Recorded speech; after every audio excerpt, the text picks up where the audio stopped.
waxaan leeyahay aqalka sare ee baarlamaanka federaalka Soomaaliya sida uu dastuurka qaranku sheegayo qodobkiisa 61 iyo 71 uu ku sheegayo waa matalaha waa wakiilka dawlad goboleedyada ama xubnaha dawladda federaalka xubnaha ka noqonaya waxa kale uu leeyahay waa ilaaliyaha nidaamka federaalka ee dalkani qaatay waxaan ka xumahay muddada uu jiray aqalka sare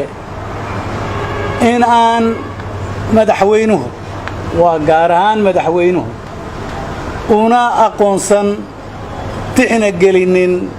waajibaadka dastuurku uu siiyay aqalka oo ah waa matalaha dawlad goboleedyada oo kolkaas khilaaf kasta iyo wada hadal kasta oo dhaxmara dawladda dhexe iyo dawlad goboleedyada aqalkaasi inuu yahay midka shirarkaasi muhiimad gaari ay ka saaran tahay oo dhexdhexaadiyaha ah oo xiriirka bridge-ka isku xira ama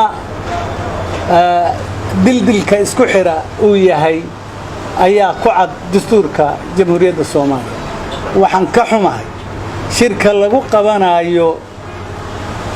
ee ay ku shirayaan dawladda dhexe iyo dawlad goboleedyada inaan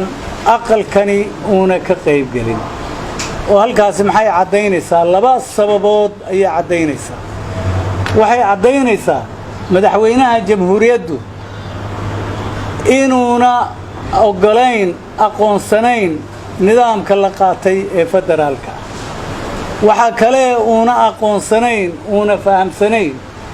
in Soomaaliland diba ka maqan tahay oo uu moodayo dalkii oo mid ah oo isku jira oo jooga inuu madaxweyne u yahay aqalkanina aniguna waxaan matalaa waxa ay doortay laba doorasho ayaan qabaa midi waxa weeye shicibka Soomaaliland ka soo jeeda ee halka joogta waxay ii doorteen inaan noqdo wakiilkooda aqalka sare ee baarlamaanka Soomaaliya inaan wakiilkooda noqdo oo aan ahay shakhsiga ugu sareeya ay u doorteen xilkaas talabaad waxa weeye baarlamaanka aqalka sare ee baarlamaanka federaalka Soomaaliya wuxuu ii doortay inaan noqdo gudoomiyaha aqalka sare arintaas kolkaa waxay cadeynaysaa oo ay tahay inaan labadaba u joogo inaan u joogo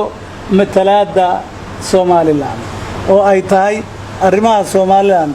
aniga iyo intii ila midihi inay matalayaan oo ay tahay inaan shirarka uga qayb galno talana aan ku yeelano wixii ku socda ee midnimada Soomaaliya leesh annagu waxaan u joognaa midnimada Soomaaliya aniguna aan ugu ahay qofkay u doorteen ee ugu sareeya talabaadna waxa weeye inaan dawladda dhexe iyo dawladaha xubnaha ka dawladda dhexe inaan ahay qofkii arrimaha khilaafaadka iyo wixii la isugu tagayaba inaan ka noqdo qofka matalaya ee baarlamaankii u matalaya Soomaaliyeed waan ka xumahay madaxweynuhu federaalkana ma aqoonsana aqalka sare xilkiisana ma aqoonsana Somalilandina inay ka maqan tahay ma qabo ummadda Soomaaliyeed iyo caalamkana waxaan u sheegayaa arintu halka ay sartu ka qurunsan tahay halkaas weey aad iyo aad baad mahadsantahay